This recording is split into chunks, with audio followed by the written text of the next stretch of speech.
There's a red moon rising on the Cuyahoga River, rolling into Cleveland to the lake. Between the years of 1868 and 1969, Cleveland, Ohio was known to be a very industrialized city. Many of Cleveland's factories and industrial centers that produced gasoline, paint, metals, and refined oil sat directly next to the Cuyahoga River. The Cuyahoga River is a river that runs through the heart of Cleveland. The industries utilized the river as a free dumping site for their waste and believed the river was there to help get rid of leftover pollutants. At that time, there were no laws in place to regulate what was being put into any water source, let alone the Cuyahoga River. As the 60s approached, so did the hardness of the river. It became one of the most polluted rivers in the United States. The people of Cleveland believed that the pollution of the river was a necessity in order for the industries to prosper. They used to say a dirty river was a sign of prosperity. Due to the oil slicks and the waste that sat on top of the river, between the years of 1868 and 1969, the Cuyahoga River caught fire 12 times, a record for any river fire in the United States. The pollution of the Cuyahoga River was finally brought to the government's attention after the fire of 1969. On June 22, 1969, around noon, sparks from a passing train ignited a foot to a foot and a half of oil and other waste material floating on top of the water. This resulted in the famous Cuyahoga River Fire of 1969. The River Fire of 1969 became the most famous of the Cuyahoga River fires due to the mayoral election that was taking place at the same time.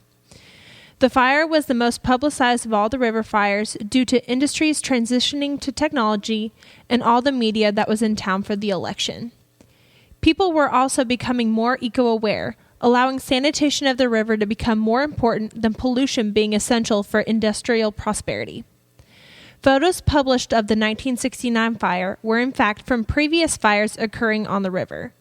Although the river fire of 1969 was the most publicized, it was not the most dangerous, destructive, nor deadly.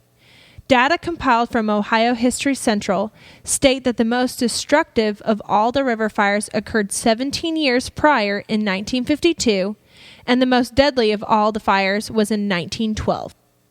The fire of 1952 produced over $1.3 million in damages, while the fire of 1969 did not produce any maximum damages. In 1912, 5 people died from the fire, but no deaths resulted from the fire of 1969. However, the fire of 1969 still brought a lot of negative attention to the city of Cleveland, resulting in higher pressure to become more eco-aware and to improve the sanitation of the Cuyahoga River. The agent responsible for the Cuyahoga River fires was the industrial waste being dumped into the river from local factories.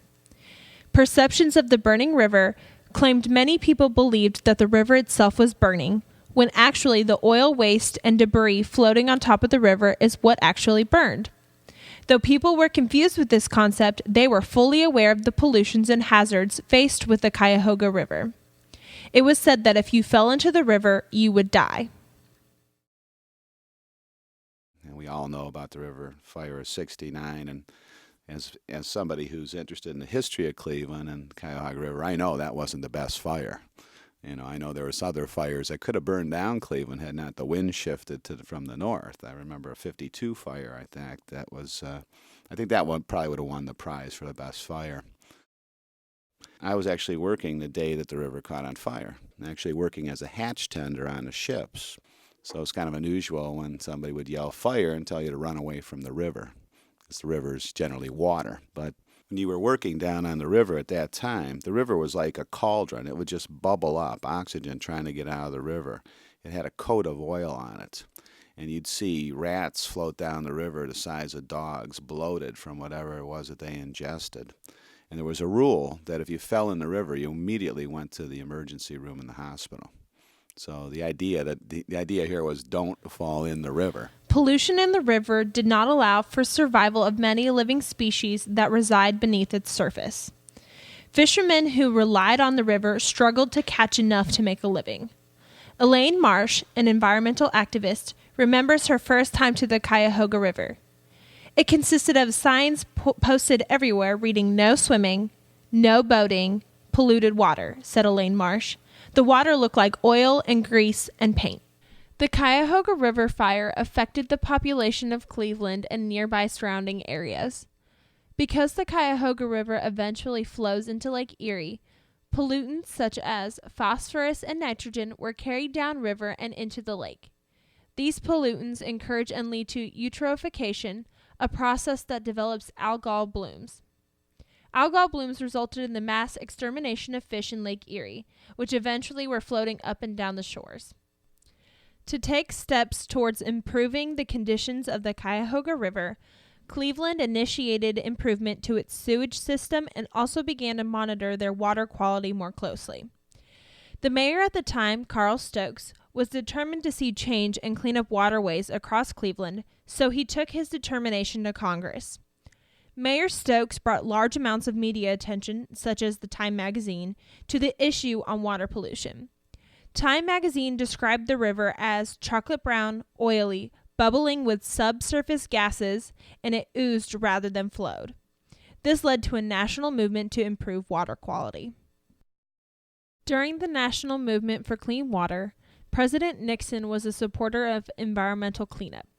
However, due to the high price tag of cleanup, he vetoed a bill that was to help create national water quality standards. But Congress recognized the need for clean water and overturned his veto. This bill is known as the Clean Air and Water Act. The Clean Water Act stated that all rivers and bodies of water throughout the United States had to be clean enough to swim and fish by 1983. On January 1st, 1970, another bill that was inspired by the Cuyahoga River fire was signed to protect the environment's quality and to create a council to ensure that the environment becomes or remains clean. This bill is known as the National Environmental Policy Act.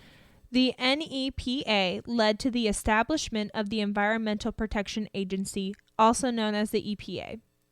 The EPA was given the responsibility to monitor and maintain environmental risks and regulate sanitary-specific policies.